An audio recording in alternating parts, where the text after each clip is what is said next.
पूरे करने का अधिकार आजाद समाज पार्टी आपको 1 साल के अंदर अवसर बना के देगी। प्यारे साथियों, आज कानून व्यवस्था का क्या हाल है? आज कानून व्यवस्था का हाल खराब है। जुल्म जाति अत्याचार हो रहा है, बहन बेटियों की इज्जतें लुट रही है। मैं आपको संकल्प करके कहता हूं, अगर कोई अपराधी किसी बच्ची की तरफ आग उठा लेगा तो मुख्यमंत्री तो अभी कह रहे थे, मैंने मेरठ में भी पूछा था कि हर चौराहे पे यमराज खड़े, यमराज ना खड़े हो, लेकिन पुलिस को इतनी शक्ति दी जाएगी कि किसी गुंडे की हिम्मत नहीं होगी बहन बेटे की तरफ आंख उठा ले।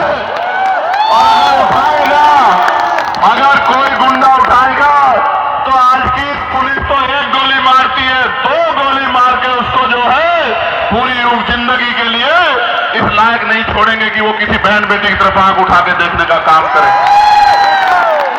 जब मैं ये बात कह रहा हूं तो मीडिया के लोग मेरी आलोचना करेंगे अपने दफ्तरों में बैठ के कि चंद्रशेखर आजाद कह रहे हैं कि 2 गोली लगवा देंगे।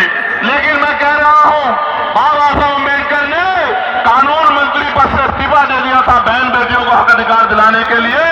इन बहन बेटियों के सम्मान के लिए 1 नहीं 2 गोली तो उस दरिंदे को लगनी चाहिए जो बहन बेटियों की तरफ आंख उठाने का काम करे। लगनी चाहिए।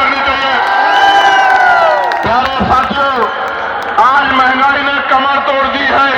मेरे आज भी याद है 2004-05 में सोना 10,000 रुपए हुआ करता था। आज कितना है? 1,54,000 रुपए। 1,15 लाख तो नहीं आए, लेकिन सोना 10,000 से 1,54,000 रुपए हो गया। किसी गरीब के अंदर हिम्मत नहीं बन पा रही है कि वो शादी में सोने की व्यवस्था कर ले। मैं आपको कहना चाहता हूं, ये सोने का दाम ऐसे नहीं बढ़ा।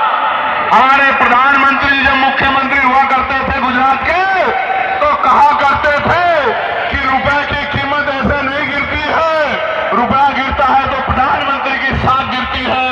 लेकिन आज रुपया कहां चला गया, प्रधानमंत्री जी को नजर नहीं आता।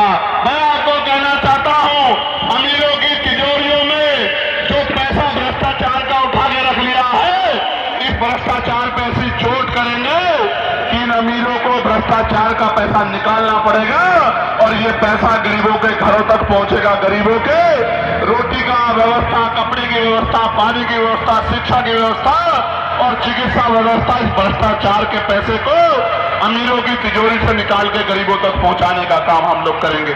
प्यारे साथियों, बाबा साहब ने 1956 में जमीनों की बात की थी।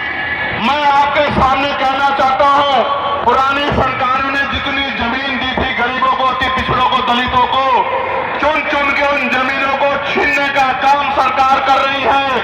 असामी पट्टे हो या सीलिंग वाले पट्टे या कोई और पट्टे, सारे पट्टों को लगातार पिछड़े मुसलमानों को जो जगह थी छीनने का काम कर रही है। जब सरकार बड़े बड़े हाईवे बना के जमीन एक्वायर कर सकती है, तो भूमिहीन मजदूरों को, किसानों को क्यों नहीं जमीन दे सकती? सरकार के पास इसका कोई जवाब नहीं है। और जिन्होंने 70-70 साल में घर बना के जो लोग रह रहे हैं, जैसे मथुरा में एक बस्ती को उजाड़ने का काम सरकार करने की बात कर रही है, जहां गरीब, दलित, वाल्मीकि समाज के लोग रह रहे हैं। मैं सरकार को चेताना चाहता हूं, अगर आप गरीबों के घर छीनने का काम करोगे मथुरा में या पूरे प्रदेश में, या उनकी जमीन छीनने का काम करोगे, हम आपकी कुर्सी छीन लेंगे। मेरी बात को याद रखना।